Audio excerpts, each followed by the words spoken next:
pagbagsak ng ating mga magagaling na mga boxers, sa pagdayo nito sa ibang bansa,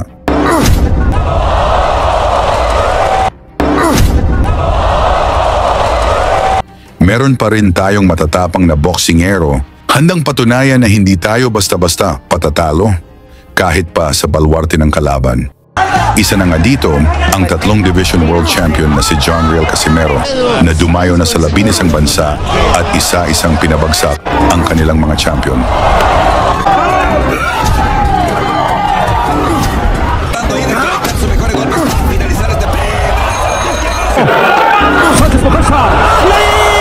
Ang tapang at ang style ni Casimero sa ngayon ay ang inaabangan ng mga tagahanga. Kahit pa marami ang nagsasabing ito ay mayabang, pinatunayan naman ni Cuadro Alas ang kanyang bangis pagdating sa laban.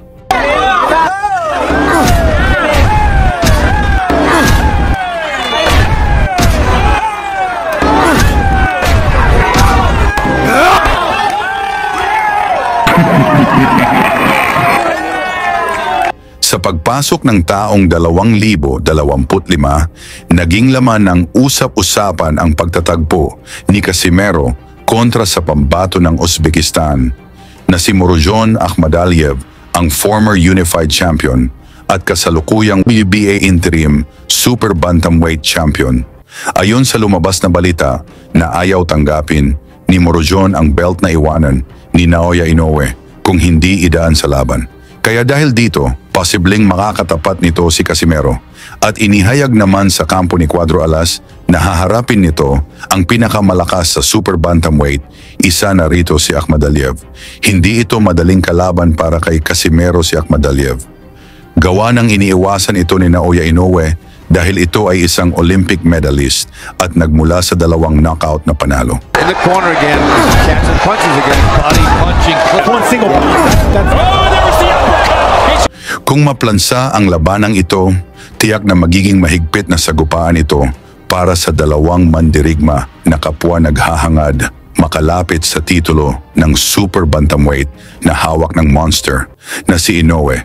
Upang mas lalong maunawaan kung gaano kalakas si Casimero, panoorin natin ang kanyang laban sa boxer na pareho ang style kay Akhmadaliev.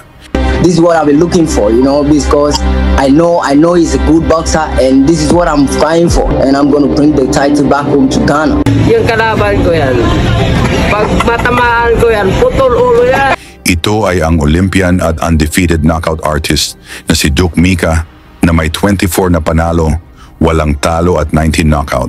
Ito ay para sa WBO Championship. Sa umpisa ng laban, palitan na kaagad ng mga solidong suntok ang 2 boxers na gustong tapusin ng maaga ang laban. Mapapaatras si Mika sa tuwing tinatamaan ng suntok ni Casimero na para bang ramdam na nito na hindi kakayanin ang suntok ng ating Pinoy.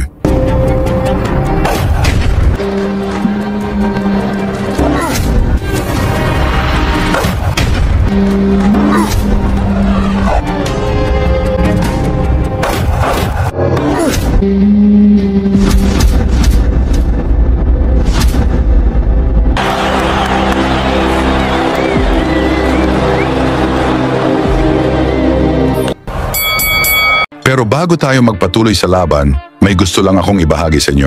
Noon ang Bitcoin nakatumbas lamang ng 2 kahon ng pizza, ngunit sa ngayon ay katumbas na sa $100,000. Talagang napakataas na nito sa ngayon, kaya dahil dito, marami ang nahihikayat na subukan ang investment trading. Pag trading ang pag-uusapan, narito ang pinaka-the best na platform, ang Pocket Broker. Ito ay may 3 simple steps para kumita ng $100,000 kay Pocket Broker. Nakatumbas ang 5,000 piso dito sa Pinas. Una, pindutin ang link na nasa description at nakapin sa comment section upang makapunta ka sa website ng Pocket Broker. Pangalawa, gamitin ang promo code na 2025BOXING para makuha ang bonus sa iyong unang pag-register. Pagkatapos mong mag-register, dito ay makikita mo ang Pocket Broker dashboard. Batay sa aking trading analysis, pababa ang galaw ng market. Kaya sundan lang natin ito at pindutin ang lower red. Maghintay lang ng ilang sandali.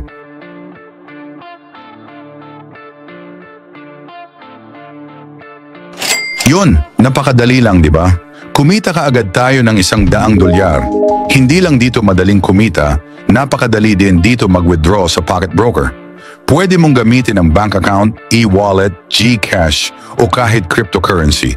Makukuha mo ang buong kita, kasama na ang bonus. Basta huwag mo lang kalimutang gamitin ang ating promo code 2025BOXING sa pag-register.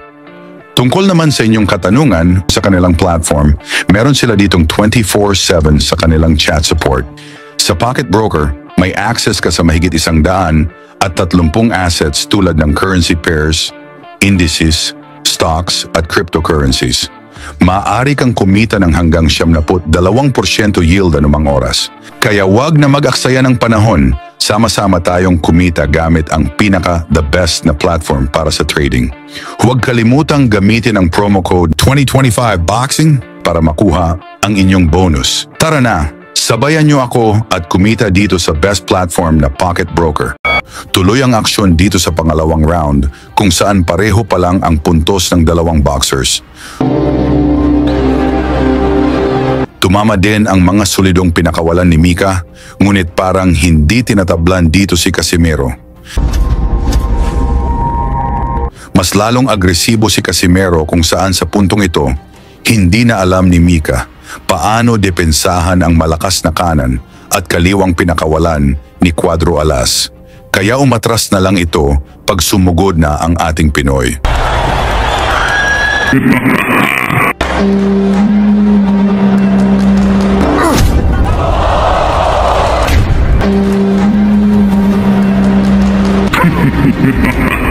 Mula sa mabilis na suntok ni Casimero, bagsak si Mika, ngunit tumayo pa ito at lumaban.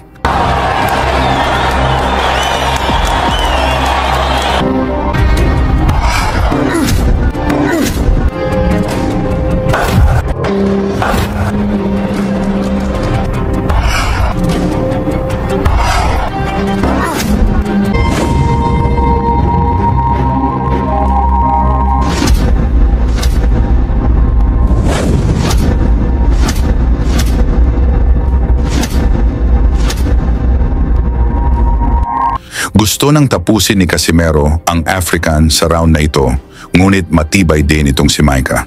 Naglabas pa ng dila si Micah na para bang nagyayabang pa na hindi daw siya nasaktan sa suntok ni Casimero. Sa ikatlong round dito na winakasan ni Casimero ang paghihirap ni Mika. Mula sa solidong uppercut ni Casimero, napuruhan si Micah. At dito na tinapos ng referee ang laban upang hindi na mapahamak pa ang Aprikano.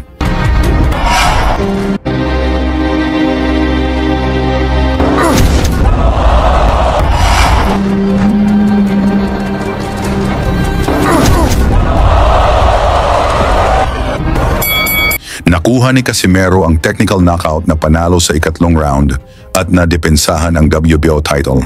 Sa inyo namang palagay kaya ba gawin ito ni Casimero kontra kay Akhmadaliev?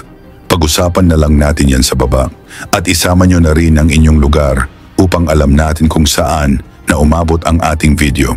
Lagi niyong sundan, huwag magpapahuli. Pag-usapan ni bakbakan, balita niya at laban. Mga Pinoy na di nagpapagapi. Salamat sa mga suporta na lagi nandyan.